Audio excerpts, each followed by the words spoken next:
Bismillahirrahmanirrahim. Assalamualaikum warahmatullahi wabarakatuh.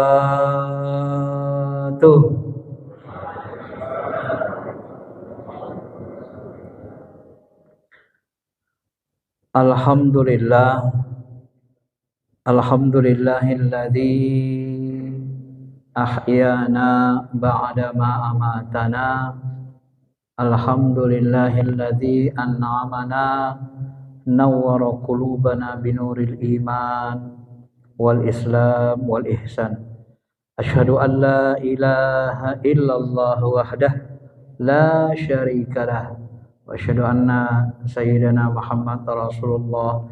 Allahumma salli ala habibina syafi'ina Muhammadin wa ala alihi wa sahbihi ajma'in, amma ba'd.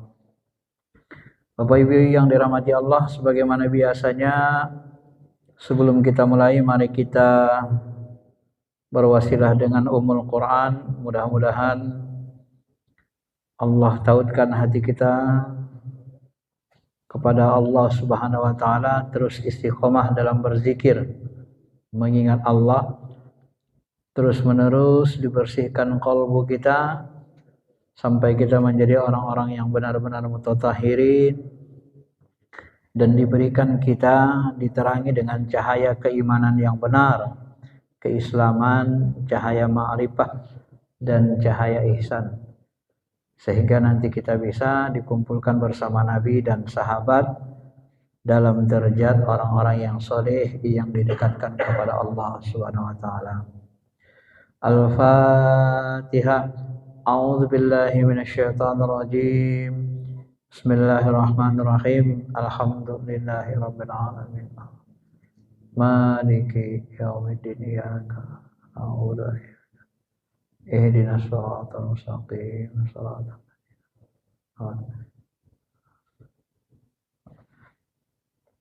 Bapak Ibu yang dirahmati Allah Subhanahu wa taala, hari ini kita akan melanjutkan kaji kita. Temanya adalah Al-Faslus Tsani wal Ishrun, pasal 22, fi bayan al-waqi'at bin naum ya wassanah, menjelaskan tentang peristiwa-peristiwa yang terjadi ketika tidur dan mengantuk, menjelaskan tentang mimpi ya. Dalam ilmu tasawuf, mimpi ini bagi orang-orang soleh, mimpi itu bahagian dari kebanyakan mubasyirat, cara Allah memberikan kabar berita. Sejak Nabi Adam sampai Nabi Muhammad sampai akhir zaman, mimpi-mimpi itu selalu saja memiliki makna dan dia menjadi nyata. Di zaman Nabi kita Muhammad SAW pun demikian. Kata Syekh Abdul Qadir Jilani, ya, berbagai peristiwa yang terjadi ketika tidur, apa yang dialami oleh ruh, perjalanan ruh ketika tidur, ini sebenarnya adalah hal yang nyata bagi orang soleh dan selalu memiliki faedah. Itulah sebabnya Allah berfirman, laqad sadaqallahu rasulahu ar-ru'ya bil haqq la tadkhulannal masjidal haram insyaallah aminin. Ayat ini menunjukkan sungguh Allah Subhanahu wa taala akan membuktikan kebenaran mimpi rasulnya. Jadi mimpi rasul itu akan dibuktikan Allah kebenarannya. Sebahagian petunjuk itu diberikan Allah kepada Nabi lewat mimpi. Nabi Ibrahim juga sebenarnya perintah yang ditujukan kepada beliau menyembelih anaknya lewat mimpi. Ra'a fil manam. Hampir setiap subuh begini, Nabi SAW setelah sholat subuh bertanya kepada sahabat, siapa yang punya mimpi tadi malam? Nah, gitu. Sering Nabi bertanya gitu. Sampai-sampai jawaban sahabat itu macam-macam. Ada yang cerita bermimpi diperjalankan malaikat, dibawa malaikat Mikail, dibawa malaikat ya. Dua orang malaikat diperlihatkan dengan surga, diperlihatkan neraka, diperlihatkan tempat surga Nabi Ibrahim bersama anak-anak, dan Nabi membenarkan itu mimpi sahabat itu. Ya, Nabi selalu memberikan takwil. Sesungguhnya tentang kebenaran mimpi Rasul, sesungguhnya kamu pasti akan memasuki Masjidil Haram dengan aman. Nah, ini kemenangan. Inilah yang disebut dengan Fathu Mekah. Allah akan buktikan kebenaran mimpi Muhammad bahwa engkau bersama sahabat akan memasuki Masjidil Haram dengan aman. Dan ini dibuktikan dengan terjadinya Fathu Mekah. Ketika Mekah dibuka, dikuasai, ya. Itulah yang dirasakan Nabi ketika beliau SAW melaksanakan haji wada, haji terakhir kali.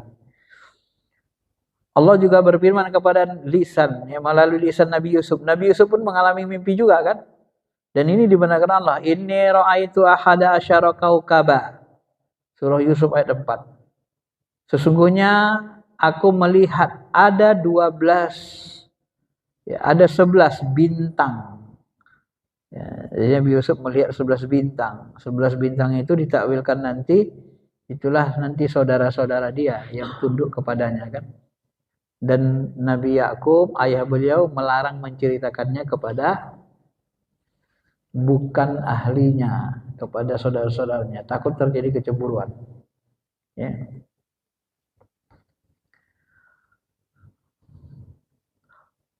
Begitu juga firman Allah Subhanahu wa taala. Nabi juga membahasakan, ya, dalam hadis lain Nabi mengatakan lam yabqa min ba'di nubuwah illal mubasysyirat yarahal mu'min aw taralahu. Nah, ini yang dikatakan Nabi berdasarkan hadis. Tidak ada lagi sesudahku kenabian. Jadi kenabian itu enggak ada. Nabi Muhammad, nabi akhir zaman. Yang ada hanya mubasysyirat, kabar-kabar gembira yang dilihat yarahal mu'min. Yang dilihat orang beriman, yaro ini sering diartikan mimpi, ro'a fil manam. Yang dilihat orang-orang beriman atau diperlihatkan kepada mereka. Nah, kalau di sini digunakan lafaz yaro hal mu'min. Ya, yaro itu sering diartikan ro'a fil manam, melihat dalam mimpi. Jadi melihat orang beriman itu diperlihatkan atau diperlihatkan Allah kabar baik atau mereka melihat dalam mimpi. Nah, kalau dalam ilmu tasawuf, ilmu tarekat, ya rohal mu'min sebenarnya bisa dipahami, dikasyafkan. Walau kita dalam keadaan jaga, tapi seperti mimpi kita diperlihatkan, dikasyafkan. Ya. Tarolahu, diperlihatkan kepada kita. Nah, dikasyafkan. Maka kadang sebagian mursyid itu, misalnya salah seorang teman saya, diceritakan mursyid saya, ya, ketika seorang jemaahnya itu yang khalifahnya itu waktu dia ikut tarekat, dia minta petunjuk dan minta doa-doa supaya usahanya bisa, usaha dunianya, dagangnya bisa sukses. Lalu waktu itu ditunjukkan oleh Allah, ya, bahwa orang ini nanti akan sukses. Nah, maka beliau mengatakan nanti kamu akan kaya, punya uang miliaran. Nah, lalu dikasih doa dan ternyata petunjuk itu benar. Dan akhirnya dia salah satu khalifah yang paling banyak hartanya dari sisi duniawinya itu, ya. Nah, itu diperlihatkan, kadang-kadang seperti diperlihatkan oleh Allah Subhanahu wa taala. Kalau dalam dunia spiritual kadang begitu, maka di sini disebut autarolahu, atau diperlihatkan kepadanya. Cuma ini beliau mengarahkan hadis ini kepada bab mimpi. Karena memimpi itu kita melihat pakai ruh. Kasyaf itu pun melihat pakai ruh. Maka antara mimpi itu kita tertidur, cenderung seperti tidak sadar, tapi sebenarnya kita sadar waktu kita jalan ke sana kemari, paham kita kan? Sadar. Begitu kita bangun kita bisa ceritakan mimpi itu. Gitu kan. Nah, kalau di tingkat mursyid dia seolah-olah antara tidur, antara sadar dan tidak. Nah, itu kasyaf itu kadang gitu dia. Hadirnya dia kadang-kadang seperti kita, seperti mengelamun, tapi kalau begitu ke Allah, kosong namanya. Nah, itu diperlihatkan. Kadang-kadang seperti itu. Ya. Dalil lain firman Allah Subhanahu wa taala tentang mimpi ini, lahumul busyra fil hayatid dunya wa fil akhirah. Bagi mereka berita gembira dalam kehidupan dunia dan kehidupan akhirat. Nah, ini seperti kasyaf yang ditunjukkan Allah Ta'ala kepada Nabi Bilal. Apa amalanmu? Kok aku melihat sandalmu sudah di surga? Nah, itu busyra namanya. Jadi Nabi diperlihatkan Allah bahwa Bilal itu sudah masuk ke surga sandalnya. Nah, ini namanya busyra. Penglihatan rohani yang ditunjukkan Allah kepada Nabi kita Muhammad SAW. Lalu Bilal menjawab, amalannya setiap habis sholat wudhu, setiap wudhu habis wudhu beliau sholat 2 rakaat. Nah, itulah yang kita kenal dengan sholat sunnah wudhu. Nah, itu ada banyak dalam Islam hal seperti ini. Bahkan Nabi SAW juga mengatakan dalam hadis sahih yang lain, marra'ani faqad ra'ani haqqa. Barang siapa melihatku, nah ini ra'ani, melihatku, ini sering ditafsirkan, dipahami mimpi. Barang siapa melihatku dalam mimpi, maka dia melihatku dengan sebenar-benarnya. Fa inna syaitan, karena syaitan tidak bisa la yatamassalu bi wa bimanittaba'ani. Setan tidak bisa bertamasal menyerupaiku, ya. Dia tidak bisa menyerupaiku dan menyerupai orang-orang yang mengikutiku. Nah, Bapak Ibu yang dirahmati Allah, hadis ini juga sama, marro'ani, barang siapa melihatku. Tapi di sini diartikan secara syariat melihat dalam mimpi. Tapi di dalam ilmu tarekat, marro'ani ini bisa dipahami siapa melihatku dalam keadaan kasyaf. Ro'ani, melihat, ro'a itu dulu saya sebut ro'a itu lebih cenderung kepada melihat dengan pandangan ruh. Itulah makanya kalau kita sholat itu kan anta'budallah ka'annaka tarahu. Nah, juga pakai roh. Engkau melihat Allah seperti benar-benar melihatnya. Engkau menyembah Allah, sholat beribadah seperti ro'ah, seperti benar-benar melihat Allah. Maka sholat itu pandangannya melihatnya pakai ro'ah, pakai ruh. Ketika kita tidur, ro'ah fil manam, kita juga memandang melihat pakai ruh, pakai kolbu. Karena di alam ruh, di alam gaib itu kita semua melihatnya nanti pakai hati. Maka orang-orang yang buta di dunia, mereka tidak bisa melihat di alam ruh, di alam akhirat. Buta. Buta di dunia dimaksudkan bukan buta mata kepala, buta mata hatinya. Nah, itu yang paling sering disebutkan masyayikh kita. Wa man kana fi hadhihi a'ma fa huwa fil akhirati a'ma wa dhallu sabila. Siapa yang buta di dunia ini maka di akhirat dia buta. Lima hasyartani a'ma wa qad kuntu basira. Dalam ayat dia, Tuhan kami, kenapa kau kumpulkan kami dalam keadaan buta padahal kami di dunia bisa melihat. Nah, dia memang buta.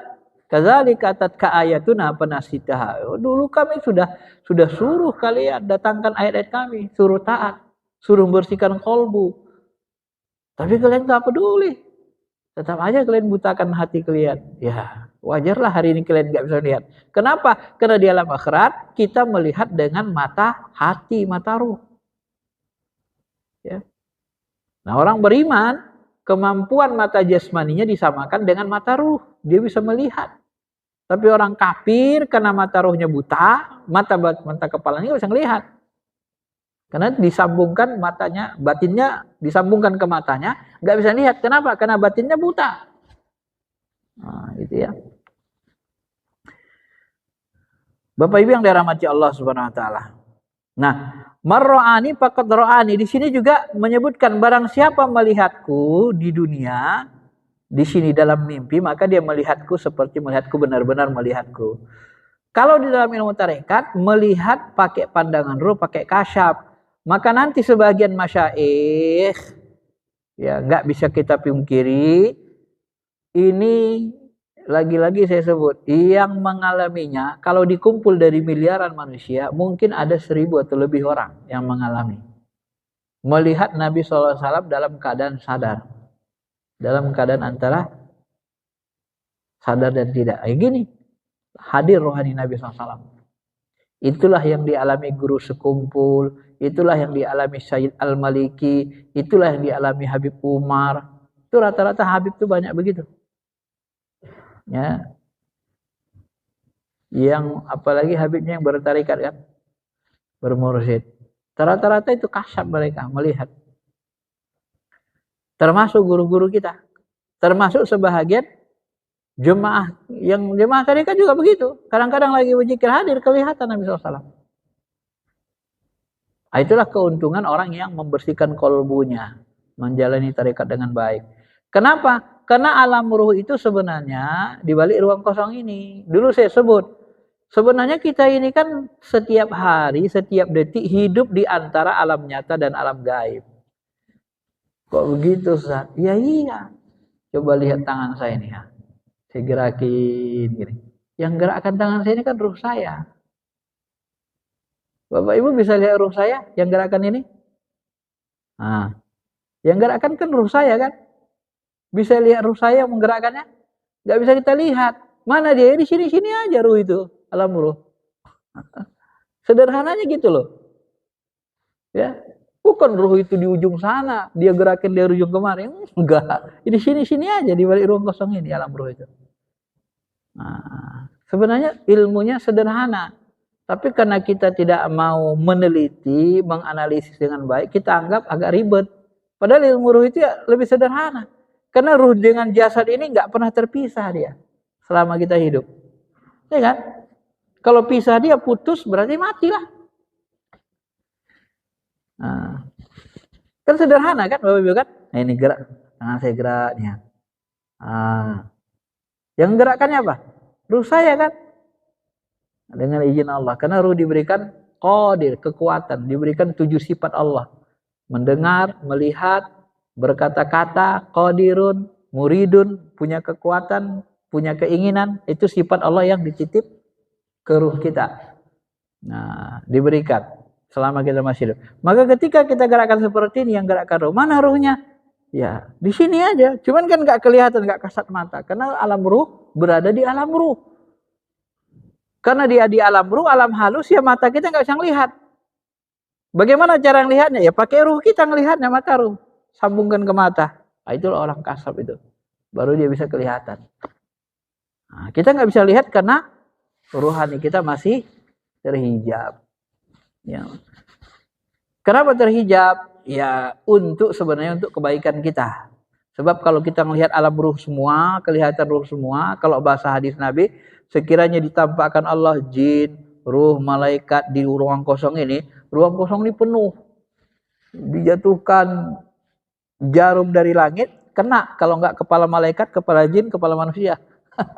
Karena padatnya isi ruang kosong ini. Ruang kosong ini padat isinya, Pak. Ya, jangan apa Ibu kira ruang kosong ini kosong beneran, enggak, padat isinya. Ya.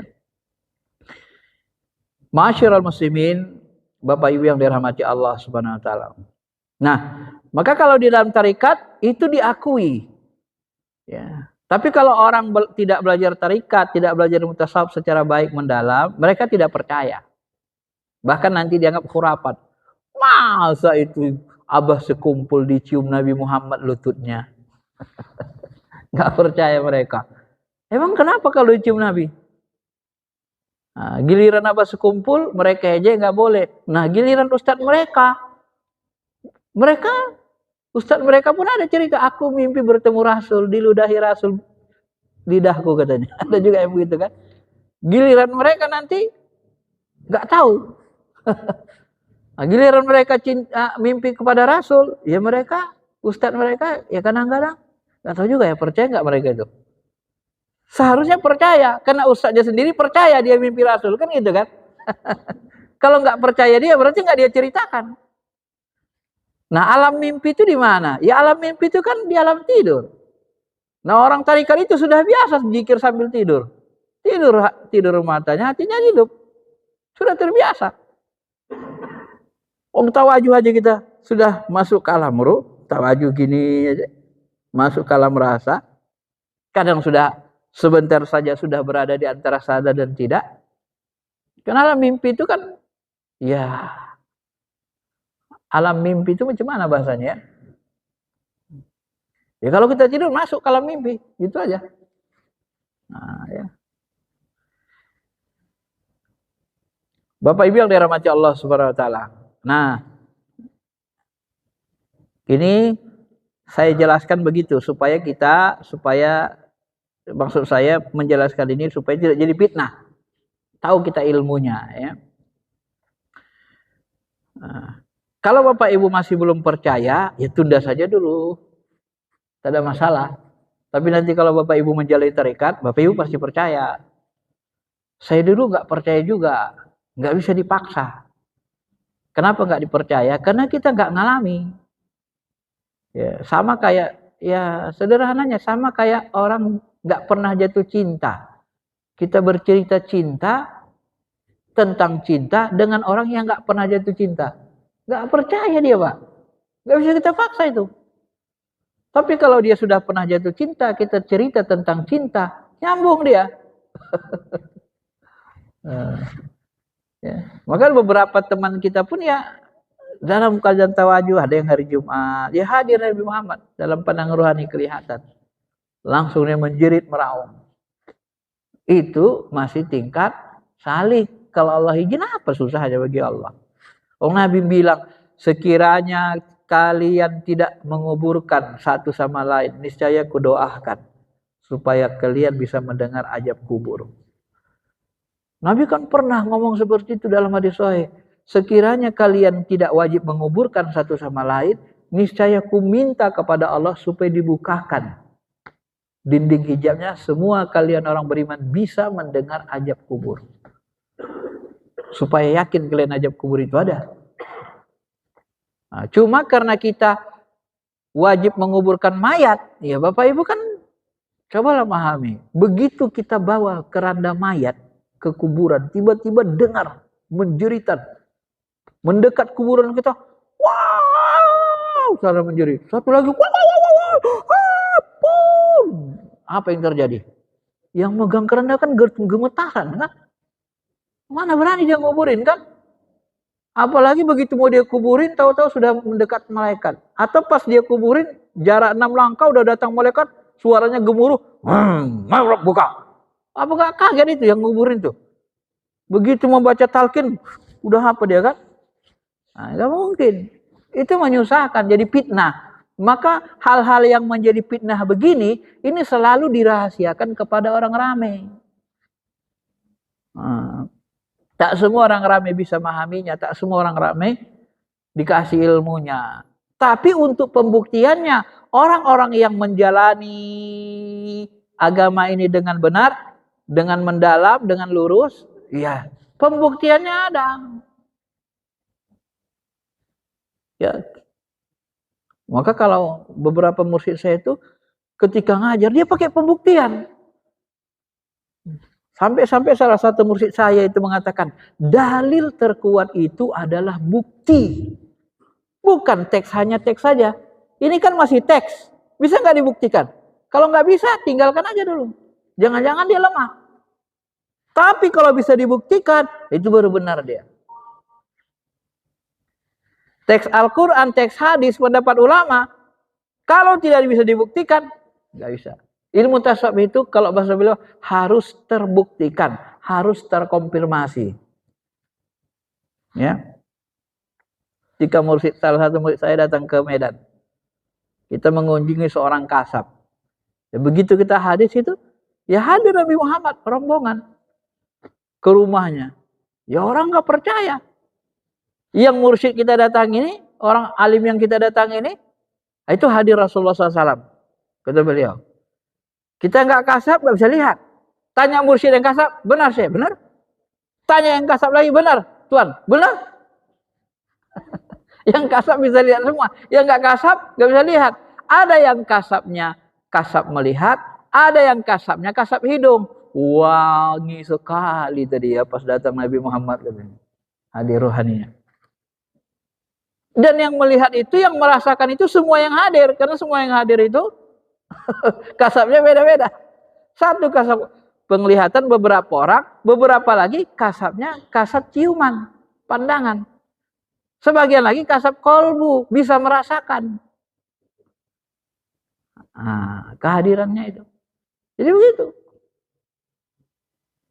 Kenapa bisa percaya orang yang hadir itu? Ya karena dia belajar, dia tahu ilmunya. Wah, nggak perlu balik orang kosong ini kok. Nah, maka ketika orang-orang itu menyalahkan Muhammad Said Al-Maliki, dianggap sesat karena ajaran-ajaran seperti ini dianggap sesat Majid Maliki, ulama besar Makkah. Dianggap pelaku bidah sesat. Iya, dianggap mereka sebagian orang pelaku bidah sesat, khurafat, syirik. Orang begitu syirik, meninggal udah 3 tahun, 5 tahun meninggal, dibuka jasadnya. Setahun. Kan di Mekah itu setiap tahun orang yang meninggal itu kan diangkat kuburnya, mau dipindah. Ya. Setahun jasadnya masih wangi, harum, utuh. Tahun kedua sama, tahun ketiga sama. Akhirnya nggak bisa dipindah. Itu jasad Said Al-Maliki. Itu zuriat Rasulullah SAW. Nah, maka dulu saya sebut di awal-awal dulu, Pak Bu, ini mohon maaf, ini makanya saya bilang tadi kita pakai pembuktian supaya kita tidak jadi fitnah. Orang yang nggak belajar dengan baik sungguh-sungguh ini itu sering nggak percaya dan sering mengatakan hal-hal yang tak baik. Bu, Pak, Bapak Ibu pernah nggak melihat orang yang bisa melihat jin? Kan ada kata orang indigo, benar? Nah, orang indigo itu bisa lihat jin. Coba cek orang indigo itu bisa melihat jin. Itu rata-rata dia kakek neneknya, ayah atau kakek neneknya itu, ya maaf-maafnya ya, mungkin dukun atau orang yang bisa lihat jin juga. Ceklah. Itu turun ke anaknya. Benar? Benar? Ada yang sudah ngecek? Nah, kalau Bapak Ibu ngecek, apa yang saya katakan ini benar, buktikan. Jangan hanya omdo. Buktikan. Guru kita nyuruh gitu, buktikan. Saya sudah buktikan beberapa orang begitu. Dan benar, dia punya jalur turunan yang seperti itu. Oke. Nah, Nabi Muhammad SAW itu adalah Sayyidul Anbiya, Nabi yang kasyafnya sempurna. Bisa melihat Jibril, bisa melihat malaikat, bisa lihat alam ruh, jumpa pada ruh para nabi. Di tingkat ruh para nabi saja beliau bisa melihat. Isra Mi'raj kan beliau jadi imam di Masjid Aqsa. Apalagi ruh-ruh yang lebih rendah dari para nabi. Yo, lebih bisa lagi lah. Ruh yang sempurna saja para nabi dan rasul, nabi bisa melihat ruhaninya. Apalagi ruh yang paling rendah. Nah, ilmu kasab nabi ini, pandangan batin ruhani ini, turun nggak ke anak cucunya? Turun nggak ilmunya nih? Turun. Darahnya. Sedangkan ilmu apa tadi turun kok? Ilmu orang-orang apa hitam itu atau orang-orang yang indigo itu turun dari anak cucu ayahnya, cucunya turun. Ilmu Nabi turun nggak ke anak cucunya? Turun. Maka disitulah nanti seperti dikatakan Abah Sukumpul, amalan kalian jangan keluar dari Alawiyah. Alawiyah itu dari turunan Nabi Imam Ali. Amalan rohani itu. Maka ada hadis sahih, kutinggalkan kepada kalian 2 perkara. Taraktu fikum amroyn lan tadillu in tamassaktum bihima. Kutinggalkan 2 perkara, kalian tidak sesat selama-lamanya. Apa itu? Quran, kitabullah, wa itrati min ahli baiti. Kitab Allah dan ahli baitku, keluargaku. Ini nggak pernah dibahas oleh sebagian orang. Yang mereka pakai hadis sahih, kutinggalkan Al-Quran dan sunnah. Al-Quran dan ahli baitku nggak pernah dikaji mereka, Pak. Secara rinci. Artinya ahli bait ini turun ilmu kenabian kepada ahli bait. Nabi mengatakan turunan beliau itu darahnya dari Fatimah karena tidak ada anak laki-laki. Dari Fatimah keturunan Nabi itu. Dari Ali. Maka nanti Hasan, Husain. Coba lagi. Terus ke bawahnya termasuk Ali Zainal Abidin. Nanti terus ketemu lagi namanya Ja'far Shadiq. Imam Ja'far Shadiq. Nah, Imam Ja'far Shadiq ini pun punya ilmu seperti ini, kasab ini. Di abad 2 Hijriah, Imam Ja'far Shadiq itu berangkat haji dengan muridnya, namanya Abu Basir. Begitu haji, sampai di Masjidil Haram, bertalbiyah, memujilah orang. Subhanallah, alhamdulillah, la ilaha illallah. Yang lain, labbaik Allahumma labbaik, labbaik la syarika laka labbaik, innal hamda wan ni'mata wal mulka la syarika lak. Oh, bergetarlah. Dia lihat, Masya Allah ya Syekh, ini banyak sekali orang berangkat haji memuji Allah, memuja-muji Allah, bertasbih, bertahmid, banyak sekali kemuliaan pahala yang mereka peroleh. Wahai Syekh, apa kata Imam Ja'far Shadiq? Mau kau kutunjukkan siapa sebenarnya mereka? Nah, pejam matamu dulu. Pejamnya matanya, begitu pejam dihusapnya gini. Dah, buka matamu. Begitu dibukanya matanya. Oh.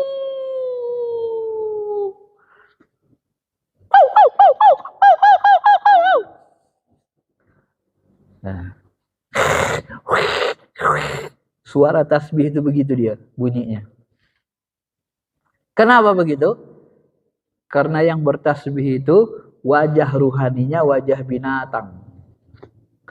Ada kayak anjing, ada kayak kerbau, ada kayak harimau, ada kayak serigala, ada kayak kalajengking, macam-macam. Ya, macam-macam. Kenapa begitu? Ya. Itulah yang disebut Allah dalam surah Al-A'raf itu. Walaqad jaratna li jahannama katsiran minal jin lahum qulubul la yafqahuna biha wa lahum a'yunun la yubsiruna biha wa lahum adhanun la yasma'una biha ulaika kal an'am. Mereka itu binatang. Balhum adol, bahkan lebih sesat. Kenapa kolbunya tidak diasah, tidak dibersihin? Pendengarnya tidak digunakan mendengar ayat Allah. Sehingga sifat-sifat kebinatangan kita, jiwa kita ini dikuasai sifat kebinatangan. Ya, semua kita nih Pak ada sifat kebinatangannya, Bapak Ibu ini. Dan sifat kebinatangan kita beda-beda.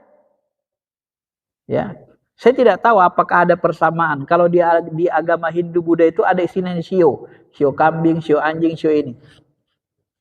Itu kemungkinan ada mungkin apanya ya tafsiran ke agama lainnya. Kalau di dalam ilmu tarikat, di dalam ilmu spiritual itu yang seperti dilihat disebutkan tadi Imam Ja'far Shadiq itu. Saya sifat kebinatangan saya beda. Kalau saya tidak bersihkan kalbu saya, sifat binatangan saya itu akan hidup. Makanya waktu di tarikat Naqsabandi itu begitu kita zikir Nabi isbat la ilaha illallah, la ilaha illallah. Waktu itu pengalaman saya ditampakkan Allah, binatang di badan saya ini kebakar. Nah, apa tandanya? Di sini Syekh Abu Qurjal ini menyebut. Di sini disebutnya. Jadi sifat kebinatangan kita itu banyak. Dan itu kalau kita bermimpi nanti, binatang itu tiba-tiba berubah menjadi manusia seperti diri kita. Berarti sifat kebinatangan kita sudah hilang, sudah sempurna manusia kita. Dan mursyid kita ngasih amalan. Kalau mau membuktikan tentang ilmu seperti ini, nih baca ayat ini. Baca setiap subuh. Nanti mau Jumatan, baca terus menerus itu sampai Jumatan. Nanti diperlihatkan Allah. Di Jumatan itu ada ular, ada kalajengking. Itu wajah ruhani. Kalau saya bilang wajah ruhani kita. Wajah ruhani manusia itu enggak manusia, enggak semuanya manusia Bapak Ibu. Nah, itulah yang mau kita hilangkan. Dan di dunia tarekat itu dihilangkan sifat kebinatangan itu. Kita kalau dipanggil anjing, babi kan tersinggung kita kan? Benar kan? Anjing kau, babi kau, kan tersinggung kita kan? Padahal wajah ruhani kita memang seperti binatang kalau kita bersihin. Maka ada sebahagian di Jawa itu ada beberapa orang. Itu dia nggak mau ke Jakarta. Apanya kiainya? Kenapa kiai nggak mau ke Jakarta itu? Pilihannya pejabat itu binatang semua banyak. Bukan semua lah ya. Banyak kata binatang. Nggak berani dia dekat-dekat. Dan itu salah satu penyebab sebahagian orang yang gak bisa nahan, gak mau dia nanti ke masjid. Gara-gara dilihatnya jemaah itu masih binatang, termasuk imamnya. Ya, itu salah satu. Tapi gak boleh itu disebutkan, gak boleh diceritakan. Itu rahasia. Kalau Imam Hanafi, dia melihat aib gitu, dia minta kepada Allah, ya Allah tutupkan kasabku itu. Ditutup Allah, jadi gak bisa lihat lagi.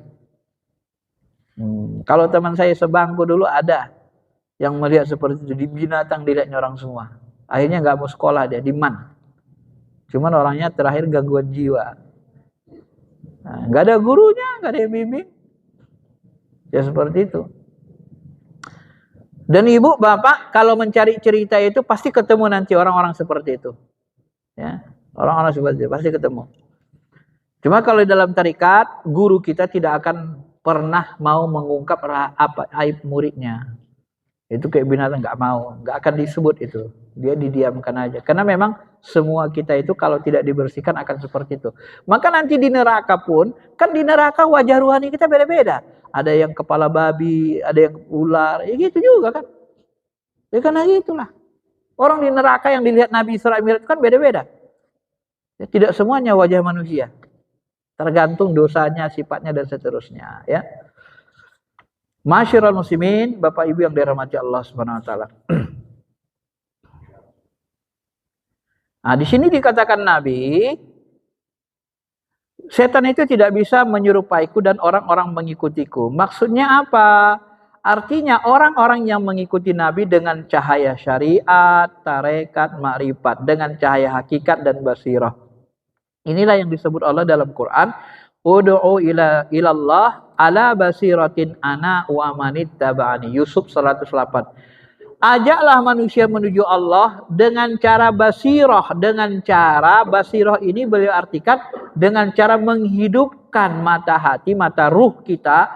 Mata ruh yang ada di alam syariat, ruh jismani. Mata ruh yang ada di alam tarekat, ruh sayrani rawani. Mata ruh yang ada di alam makrifat, ruh sultani. Mata ruh yang ada di alam lahud, ruh kudusi.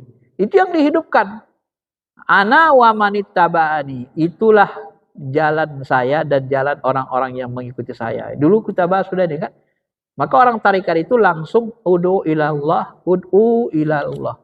Langsung mengajak kepada Allah. Tapi cara ngajak kepada Allah apa?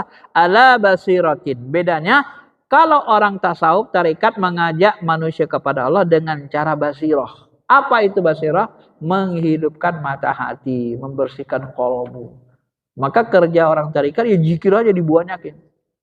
Kalau bisa lagi kerja pun kita nggak lupa sama Allah. Karena itu cara efektif membersihkan kolbu, menghidupkan basirah mata batin, membeningkannya. Setan tidak akan mampu menjelma menjadi orang-orang yang mendapatkan cahaya-cahaya tersebut. Sebagaimana yang dikatakan oleh penyusun kitab Al-Mazhar. Setan tidak mampu menjelma bukan hanya menyerupai bentuk Nabi SAW, tetapi juga pada setiap manifestasi rahmat, kasih sayang, kelembutan dan hidayah. Seperti para nabi, para wali, malaikat, Ka'bah, matahari. Jadi kalau bahasa beliau begini, setan itu tidak bisa bertajalli dalam bentuk lemah lembut. Dia kalau datang bentuknya kasar, menipu. Maka kalau orang kerasukan jin jelek itu kan kasar, gitu kan. Kemudian kalau orang dijumpai jin yang jahat apa itu, dia sering ragu-ragu, was-was kita dibuatnya. Tidak ada ketenangan. Karena dari setan, bisikan setan itu membuat kita ragu, tidak tenang. Ya, tidak ada kelembutan. Yang ada penipuan. Tidak ada setan datang lemah lembut, ngasih nasihat, tidak ada itu. Ya. Itu karena itu tajalli kebaikan. Itu karena setan ada manifestasi sifat qahar Allah yang memaksa, ya kerjanya maksa. Dia tidak akan menjelma kecuali pada bentuk dan nama-nama yang menyesatkan. Ya, yang menyesatkan itu kan menipu. Dan sesuatu yang saling berlawanan tidak bisa saling menjelma. Seperti api tidak bisa berbentuk air.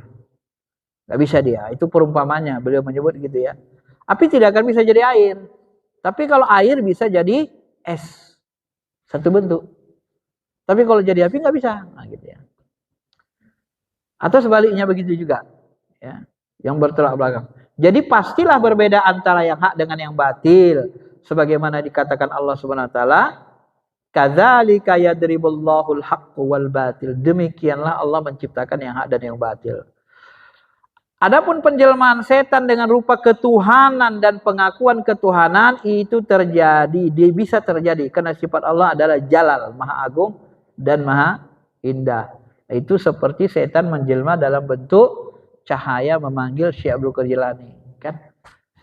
Dipanggil di gurun pasir itu lagi hausnya, ditampakkannya di depannya itu air banyak. Syekh Abdul Qadir Jilani, akulah Tuhanmu. Tunjukkannya, kau butuh air, kelihatan air terlihat. Lagi haus padang pasir. Baru dia sebut, mulai hari ini kau kuangkat, kau kedudukanmu kekasih yang tinggi. Sekiranya ada nabi, seharusnya kau ini adalah nabi yang hari ini diangkat. Tapi mulai hari ini kau diizinkan untuk meninggalkan sholat dengan keutamaanmu yang sangat tinggi. Wah, begitu pula kan? Nipu kan? Akhirnya dilempar pakai sendal. Idhab iyalai, pergi kau wahai celana. Baru gumpalan cahaya menjadi gumpalan asap. Bentuk apanya kan? Bentuk jin setan itu kan seperti asap di asap hitam, gumpalannya. Ayo, ngumpal. Kenapa kau tahu bahwa aku bukan Tuhan, katanya kan? Ya. Karena diberitahu Tuhan dari kolbunya. Itu bukan Allah Ta'ala, dikasih petunjuk. Dan Syekh Abu Qadir mengatakan, setinggi-tinggi Nabi Muhammad, tidak ada kekasih Allah yang dibebaskan dari melaksanakan syariat atau sholat. Itu ciri-cirinya. Jadi ciri-cirinya kata masyayikh kita, kalau ada bisikan-bisikan yang bertentangan dengan syariat, itu salah satu ciri-cirinya dari setan. Ya. Nah, ada itu, makanya orang yang tak berguru, yang tak menjaga syariat, ya banyak sesat juga. Termasuk ya Panji Gumilang itu kan gak ada guru hakikatnya, main akal sendiri, belajar sendiri, berspiritual sendiri, sesat, pemikirannya pun sesat banyak, ya rusak dia jadinya. Setan dapat menjelma dengan sifat Jalal Allah Maha Besar kan, Maha Agung, karena sifat Maha Agung ini termasuk bahagian dari sifat Qahrun, ya Maha memaksa tadi. Dan penjelmaan setan akan ketuhanan dan pengakuannya sebagai Tuhan bersumber dari sifat mudil saja, sifat menyesatkan dia saja, menipu, sifat sesatnya. Karena dia kan ngaku jadi Tuhan, dia ngaku lebih hebat dari Adam, biasalah, sombong. Ia tidak akan mampu menjelma pada nama sifat-sifat Allah keseluruhan, karena di antara nama-nama Allah ada merupakan sumber hidayah. Dalam hal ini para ahli tarekat mempunyai pembahasan yang sangat luas. Allah berfirman, dengan penglihatan hati aku dan orang-orang mengikuti sesudahku, ala basiratin ana wa manittabani. Ya, nanti kalau kita mengikuti tarekat, nanti ada petunjuk ke kalbu kita. Apalagi kalau kita, ya, kalau bahasa Abah Hanom begini, ketika Nabi Yusuf digoda Juleha, gitu kan? Sebenarnya kata Allah dalam Quran itu, Yusuf pun pingin juga, dia kan manusia juga kan, pingin juga, ya, mencampuri Juleha itu. Kalau cakep, istri apalagi kan, istri raja, cantik, dia pingin juga. Sebenarnya sudah keinginan juga. Falamma ro'a, tapi ketika Yusuf melihat tanda-tanda kami, kata Abah Hanom itu, tanda-tanda kami itu isyarat dari Allah.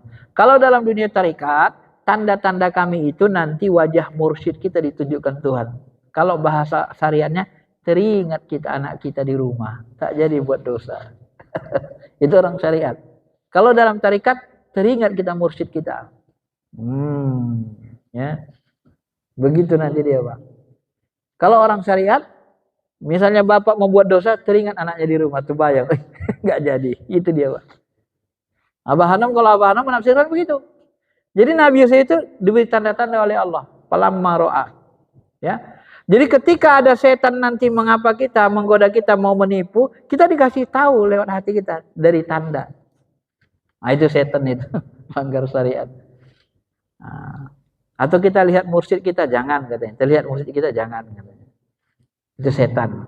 Nah, itulah kalau kita berguru, karena berguru itu dituntut. Makanya kalau orang sudah masuk tarekat, keputusasaan alam apa namanya?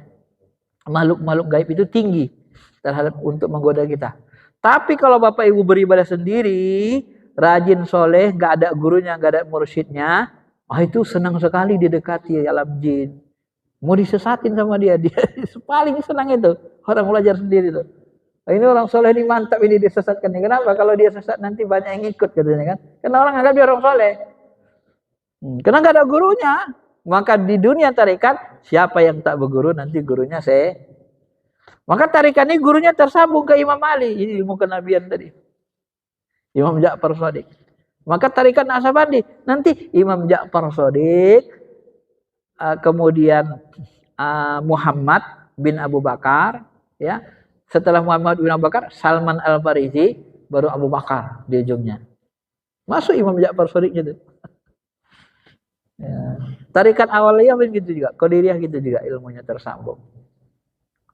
Maka di tarikat itu ilmunya amal-amalannya itu dibatasi dengan yang baiknya dibatasi dengan kata bahasa kumpul amalan alawiyah, amalan orang-orang turunan-turunan Imam Ali dan Fatimah.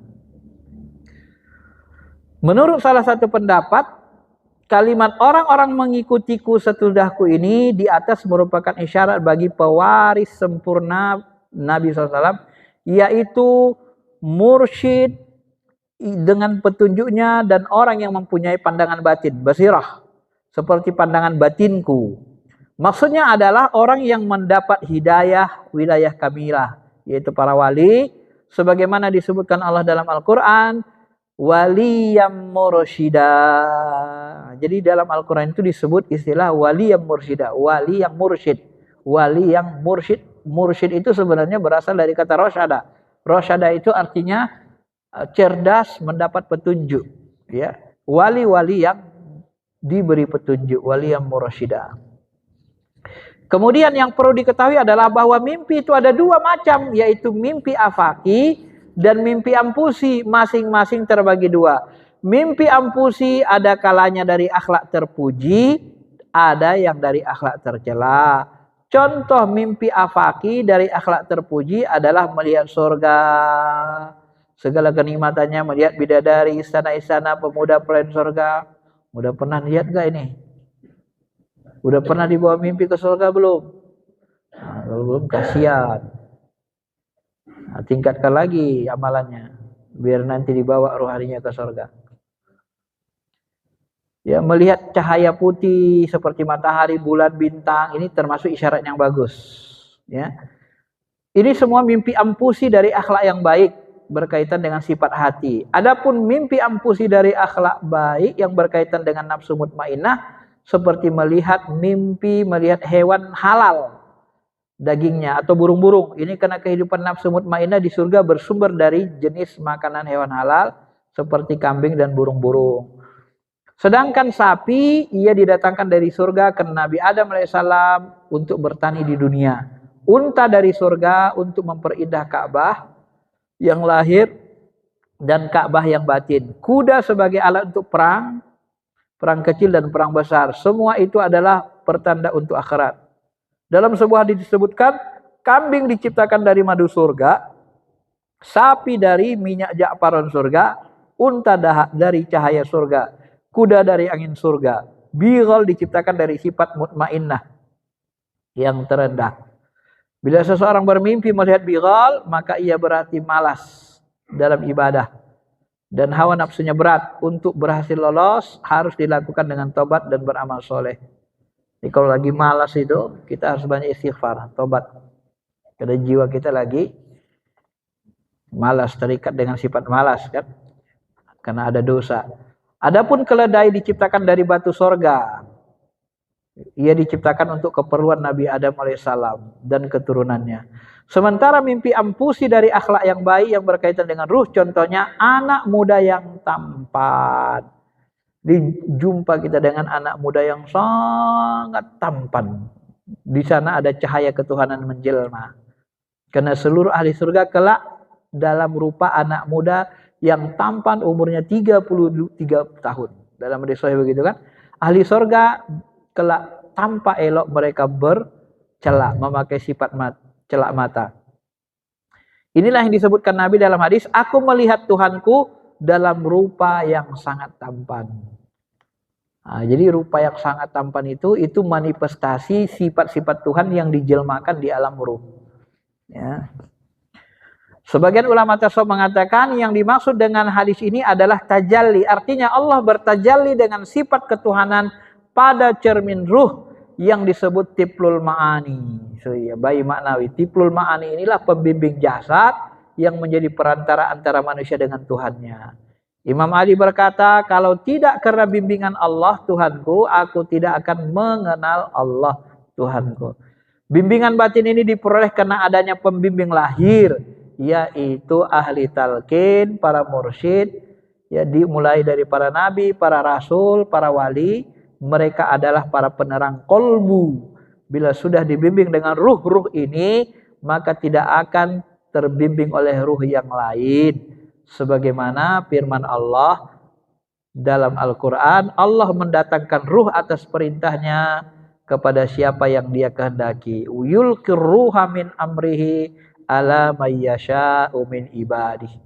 Biasanya orang-orang yang rindu sama Allah, yang selalu ingin mencari Allah, ingin dekat sama Allah, orang seperti ini yang dipertemukan dengan mursyid.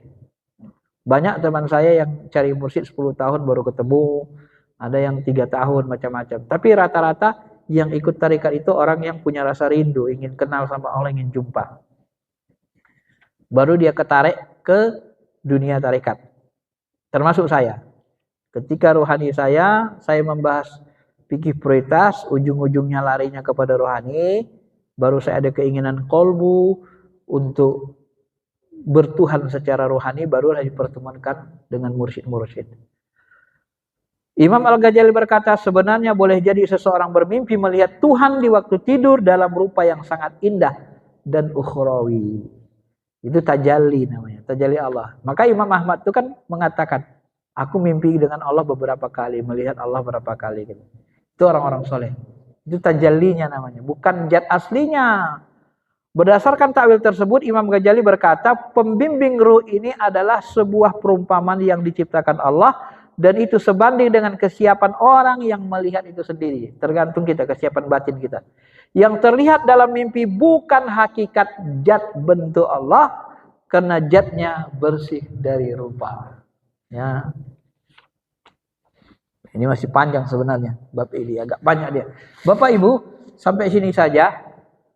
Terakhir saya mengatakan begini. Ketika Allah ingin dialog dengan Nabi Musa, maka Allah bertajalli dalam bentuk yang ada di hatinya, yang dia butuhkan. Apa yang dibutuhkan Nabi Musa waktu itu? Aku nanti akan mencari api, katanya. Aku lihat api sana. Maka tajallilah Allah dalam bentuk api. Api itu seolah-olah ngomong, ya Musa, kemarilah engkau. Lepaskan sendalmu. Jadi api itu seperti ngomong. Padahal itu sebenarnya tajalli saja. Tajalli itu ya seperti penampakan. Tajalli itu bisa juga seperti pengambil alihan. Langsung diambil alih Allah itu. Api itu lalu Allah ngomong. Seolah-olah lewat api itu. Padahal tidak. Begitu ya. Kadang Allah tajalli dalam bentuk api. Tajalli dalam bentuk jasad para nabi, para rasul. Kayak nabi kan belah bulan. Begitu nabi belah bulan. Itu sebenarnya Allah tajalli di diri nabi. Karena Nabi Muhammad gak mungkin bisa belah, Pak. Bagaimana tangan sekecil ini bisa belah narik bulan? Gak mungkin. Itu karena Allah tajalli diri Nabi. Begitu Allah tajalli di diri Nabi, tajalli af'al namanya, maka dia bisa merintah semuanya. Bulan turun, turun bulannya. Karena ketika dia turun itu yang nyuruh Allah gitu. Itulah wa ma ramaita idz ramaita walakinnallaha rama. Dulu kan kita sering sebut. Bukan kau yang memanah Muhammad, tapi akulah yang memanah. Itu tajallinya Allah. Tajalli sifat. Bukan tajalli zat. Ya, jangan sebut tajalli zat. Nanti orang syariah bilang kita sesat. Tajalli sifat atau tajalli af'al. Tajalli perbuatannya. Gitu ya. Baik, saya kira itu aja. Sudah hampir 1 jam. Ada yang mau tanya?